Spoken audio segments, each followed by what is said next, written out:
Werewolves Meet oyunumuzdan hepinize merhaba dostlar. Bugünkü videomuzda sizlerle beraber Innerway'lere bir el atacağız abi, bir inceleyeceğiz. Hangi build'e hangi Innerway iyi olur?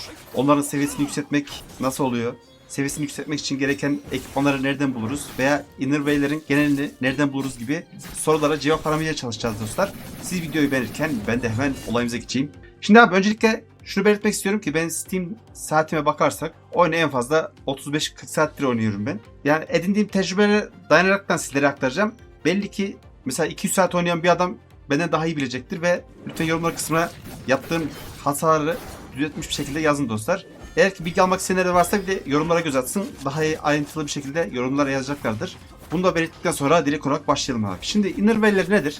Aktif ve pasif şekilde karakterinize çeşitli güçler veren ekipmanlardır veya özelliklerdir diyeyim dostlar. Karakteriniz üzerinizde sürekli takılı oluyor. Bir savaşa veya başka şeye girdiğinizde bu özellikler sizin gücünüzü, seviyenizi ekstra olarak arttırıyor. Şimdi buradan geliştir kısmına girdiğimizde şurada Innerway diye çıkıyor zaten. Şimdi oyunda şu an itibariyle 37 tane Innerway var. Belki ileride yeni haritalar açıldığında, yeni bosslar geldiğinde farklı özellikleri de gelecektir. Yani farklı Innerway'leri de gelecek. Şu an için 37 tanesi var abi. Bunlardan 24 tanesi dövüş odaklı, yani dövüş okulu odaklı diyeyim.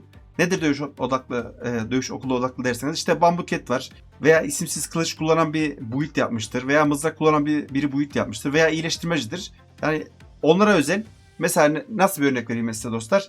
İşte şuradan bakalım mesela. Nevele Sword diyor. Ya bu silah kullananlar, bu silah üzerine build yapanlar için etkili. Yani bu silah kullanıyorsa bu Innerway'i kullanabilir. O şekilde geriye kalan 13 tanesi de evrensel dediğimiz, yani her build'e uyan, her build'e gerekli olan Innerway'lerdir dostlar. Şimdi buradan kendi build'ime uygunu nasıl bulurum derseniz bu sayfayı açtıktan sonra abi, bu arada yani 37 tane dedim de siz sadece 4 tanesini kullanabiliyorsunuz. O yüzden build'inize en uygun hangisi ise onu takmanız gerekiyor. En uygun hangisi derseniz şuradan şu kısım var ya, şu mavi. Buna tıkladım.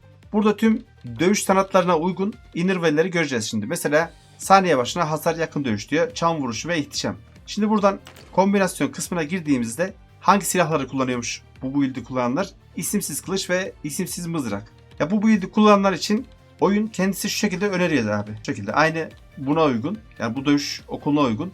Mesela bu build'i kullananlar kılıç dönüşümü Innerway'ini kullanıyormuş. Dağın kudreti yine aynı build'e uygun. Orman yangını kıvılcımı İngilizce, arayüz İngilizce kullanıyorsanız değişik olabilir. Çünkü kullandığım için bu şekilde çevirmiş. Ve savaş marşı, bu dördünü kullanıyormuş ama bunlara bağımsız olmayacaksınız abi. Ne demek istiyorum ben? Mesela şuradan örnek vereyim, yine Innerway'lerden gidelim. Mesela şu acı mevsimleri diye bir Innerway. Bu ne yapıyormuş işte? Zehir birikimi etkisi yaratıyormuş. İşte ona göre de hasar veriyor dostlar. Yani zehirle alakalı bir şey. Mesela siz zehir build'i yapacaksınız. Şuradan gelelim. Buradan kutsal zanaat diye bir yetenek açılıyor. Seviyeniz 60'a 56'da mıydı? Öyle bir şeydi herhalde. Burada çeşitli build'ler var. Mesela ateş build'i var, su build'i var, bir de zehir build'i var. Mesela siz zehir kullanmayı seviyorsunuz. O Innerway'i taktınız. Bunu da yükselttiniz. Bu senin seviyesini de yükselttiniz. Sonrasında bir de mistik sanatlardan, şuradan mistik sanatlardan kurbağa var ya, şu. Bu da yine ekstra karşıdaki düşmana zehir üfleyerek şey yapıyor. Yani tamamen zehir build'i yaptınız diyelim. O zaman o Innerway'i kullanabilirsiniz abi. Şuradan geldik mesela, ekstra olarak bunu da zehir olarak kullanabilirsiniz. Bu evrensel zaten. Şu şapkaya benzer şey var ya, ikon var ya şu. Bu evrensel olduğunu gösteriyor dostlar. Bunu kullanabilirsiniz. Veya şu bence oyunda her build'in kullanması gereken şu at var ya, moral şarkısı. Her build'in kullanması gereken güzel bir şey Innerway. Bunu da elde etmek için abi şey gerekiyor. Şu yeşil zımbırtı var ya, gösterebiliriz. Şu yankı yeşimi diyor ya. Bundan gerekiyor. Bu çok nadir toplanıyor. Yani görevleri yaptıkça 2 tane, 3 tane, 5 tane düşüyor.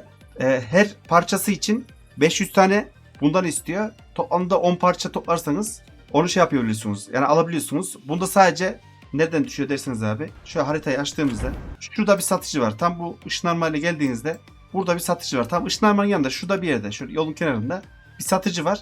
Sadece ondan alabiliyorsunuz bunun parçalarını. Sonrasında yükseltiyorsunuz. Bence ilk yapmanız gereken abi yeşil parçaları biriktirin. Hala almadıysanız eğer herhangi bir şeye harcamayın. Direkt olarak bunu alın. Hangi build'i kullandığınız önemli değil abi. Direkt olarak şu at var ya, moral şarkısı diyor. Onu almanız ve takmanız gerekiyor dostlar. Sonrasında çam vuruşu ve amber diye bir dövüş sanatı var. Stratejik kılıç kullanıyormuş ve gök kıran mızrağı kullanıyormuş. Bu da kılıç ufku, kurt kovalayan sanatı, uyarlanabilir çelik ve kavrayışlı darbe Innerway'lerini kullanıyormuş. Yine bunlardan bağımsız olarak az önceki gösterdiğim moral çarkısını veya zehri kullanabilirsiniz veya deneme yaparaktan diğer evrensel Innervay'ler var ya, onları kullanabilirsiniz dostlar. Buradan yine geçtik başka bir dövüş sanatına. Burada gök gürültüsü, kılıcı ve fırtına kıran mızrak diyor ya. Burada zarif manzara, tuzağa düşmüş canavar, direnç sanatı ve kaya gibi sağlam. Ya bu Innervay'leri kullanması gerekiyor bu build'i kullanan kişilerin de. Yine ekipman olarak da kılıçlarda şu yağmur fıset diyor ya, ay ışığı takımı. Bunları kullanacak. O başka bir videonun konusu. Şimdi ipek bağlama ve yeşil diye bir şemsiye ve yelpaze kullanın. Ama bunlar hasar odaklı olanlar. İyileştirmeci değil, hasar odaklı yani DPS olanlar. Çiçek yağmuru, uçan su kabakları, gürleyen çiçeklenme ve yıldız ulaşan diye bir Innervay var. Onları kullanıyor. Hava uçmak, boru saldırı hasar veriyor. Sonrasında benim build'im olan bambu kesimi zımbırtısı var ya. İşte cehennem kılıç ve bu da unutulmuş yankılar diye bir Innervay. Kan davası, kırılma noktası ve anafor refleksi diye bir build var. Ben buraya işte atı koydum birine. Moral şarkısını koydum. Bir Innervay daha var, onu da kullanacağım. Buna en sonuncu olan da iyileştirmeci abi. İyileştirmeciler ne kullanıyormuş? Kraliyet ilacı, iyileştiren çiçek, ezoterik canlanma ve onarım dokuma tezgahı diyor. Bunları kullanıyormuş. Peki bunlar şu anda şu ikon olanlar kilitliler abi. Bunları da elde etmek için ne yapmak gerekiyor derseniz, burada açtığımızda işte gerçekten de yeşil vahşi doğa manzaralarında olduk gümüş iğne öğrencisi var. İçinde bir şey olan kutuyu bulmanız gerek. Ya böyle bir ipucu veriyor. Keşfet dedik. İşte haritadan bize yerini gösteriyor. Burada o görevle alakalı bir şey varmış. Buradan onu bulacağız. Veya işte bosslardan düşüyor. Az önce veya alışverişten düşüyor. Herhangi bir şeyi oyunda sadece Innervay'e bağlı olarak değil, herhangi bir şey üzerine tıklayıp da baktığınızda mesela nasıl elde edilir bölümü var. Tıkladığımızda işte bize bunu gösteriyor. Buradan elde edebiliyorsunuz dostlar. Buradan geri dedim. Bu Innervay'i yükseltmek için şurada F tuşu var ya. F tuşuna basıyoruz abi. Herhangi bir Innervay'i yükseltmek için F tuşuna basıyoruz. Şimdi mesela bunun seviyeleri var mesela. Yanında da verdiği özellikler yazıyor. Şu bayağı iyiymiş bu arada. Mesela ikinci adımda ne istiyormuş benden? Bu arada ilk adım 10 tane, ikinci adım 20 tane, üçüncü adım 30 tane katlayarak gidiyor. En sonuncu adımda 50 tane. Şu anda bende sahip olduğum 10 tane varmış. Mesela şöyle parça istiyor. Bu parçayı da nereden bulacağımız şu şekilde yazıyor dostlar. Buna da en kolayı ve bayağı yararlı olanı şu takas diyor ya.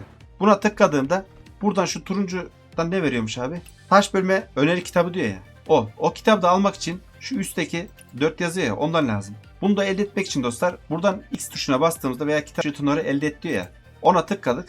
Elimizde mevcut olan ve kullanmadığımız Innervay'ler. Mesela benim build'ime şu uymuyor abi. Bunu seçtim. Sonrasında ne uymuyor başka? Şöyle bakalım. Şu uymuyor. Bunu da seçtim. Şunu da seçtim. Sonrasında mesela şunu da seçtim. Bunları hepsini seçtim. Sonrasında onayla dedim. Bunların hepsini de kıracak şimdi. Parçalayacak o fiş haline getirecek dostlar.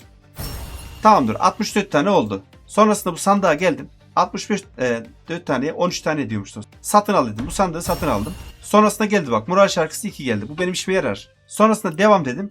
Tekrardan kitap jetonu nasıl elde edilir kısmına girdim. Random bir şekilde açıldı ya 13 tanesi de.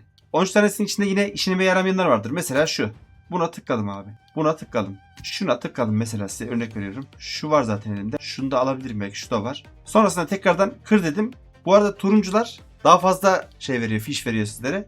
Tekrardan onayla dedim. 40 tane daha aldım abi. Sonrasında sandığa geldim. 8 tane daha yapıştırdım. Ne geldiğini göremedim. Yine bu gelmiş mesela şu. Yine şu gelmiş. Bunu da seçtim yine. Ya bu şekilde sürekli deneyerek parçanızı biriktirebilirsiniz abi. Mesela şu 14 tane olmuş. 12 taneydi. Tekrardan kır dedim. Yaptık. Sandığa geldim sonra. 4 tane daha aldım. Yine işime yaramıyor. Bu şekilde devam ettirebilirsiniz dostlar. Sonrasında bir de konversiyon diye bir bölüm var. Bunda da şöyle yapabilirsiniz abi.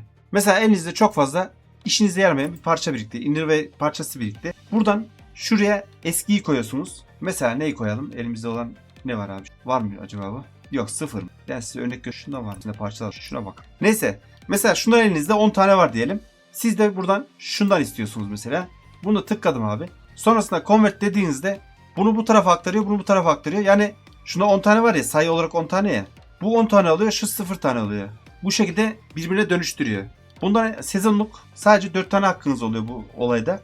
Yani elinizdeki parça sayısına bakın ve toplayamadığınız parça sayısına bakın. Çünkü sınırlı sayıda bir şeyiniz var. Deneme yolunuz var. Bu şekilde yapabilirsiniz dostlar. Dönüştürebilirsiniz. Dediğim gibi Innervay'ler bayağı önemli build'inizde. Şu kısma tıklayıp kendi build'inize uygun Innervay'leri toplayabilirsiniz. Ekstra olarak da evrensel build'leri Innervay'leri de deneme yanılma yoluyla veya zehir mi oynayacaksınız, ateş mi oynayacaksınız, Ona göre bir dizilim yapabilirsiniz dostlar. Innervale olayı bu şekildeydi. Buradan da gelişim rehberine baktığınızda mesela benim ekipman kısmım bayağı bir eksikmiş. Burada size diyor ki ana silah eğitimi diyor. Ya şurada ana silahın seviyesini yükseltmek için şu görevleri yapabilirsin diyor. Şu neymiş mesela el yapımı bir şey üret diyor. Neymiş ki bu abi? Benim tam çevirmemiş. Burada ekipmanlarınızı isterseniz akort edin diyor. Şuradaki bonusları almak için. İsterseniz ekipman uyumluluğu diyor. Bu da setle alakalı bir şey herhalde. Ya şunların hepsini yapıp şuradaki şeyi arttırabilirsiniz. Burada mesela mistik sanatlar benim zayıf kalmış. Mesela atsan kükremesini al reis diyor. Şu var ya yükselt diyor. Bende var da yükseltirsem biraz daha burası artacaktır. Ya genel build'inizin dengeli bir şekilde yükseltmek istiyorsanız buraya bakın dostlar. Mesela buradan bambu kesimi sanat okulunu beğenmediniz abi. Diyorsunuz ki ben şu ara mızrak düşünüyorum sürekli. Buradan yolu uygula dediğimizde eğer ki elimizde ekipmanlar varsa direkt olarak onun yolunu uyguluyor. Veya şu hedef olarak belirle ederseniz ona uygun bir build belirleyip sizi yönlendirmeye çalışıyordu. Umarım Innervale ile alakalı aklınızda birçok soruyu cevaplamışımdır. Buradan dediğim gibi build'inize bakarak ana Innervale'leri koyabilirsiniz. Onun dışında ekstra olarak da mesela ben şu moral şarkısını kesinlikle koyun. Bu çok önemli abi. Onun dışında şunları build'inize uygun koyun. Bir tane de işte zehir mi şey mi ona göre deneme yanılmalarıyla bakabilirsiniz. Elde etmek için ise hepsini gösterseydim keşke video uzardı. Çeşitli görevlerden, mavi kitaplardan, haritadaki mavi kitaplar var ya. Var mı bak? Mesela şöyle mavi kitaplardan, bazı bosslardan, bazı görevlerden veya alışveriş yoluyla elde edebilirsiniz. Nasıl elde edilir yazısı zaten yazıyor hepsine baktığınızda nasıl elde ederim diye. Orada yazıyor dostlar. Umarım videoyu beğenmiş ve de yararlı bulmuşsunuzdur. Beğenirseniz takdirde beğenmeyi, yanıldığım yerler varsa düzeltmeyi, hala kanalıma abone değilseniz de abone olmayı, bildirim çanını açıp video hakkındaki görüşlerinizi de yorum kısmına yazmayı ihmal etmeyiniz. Bir sonraki videolarda görüşmek üzere. Kendinize iyi bakın. Hoşçakalın.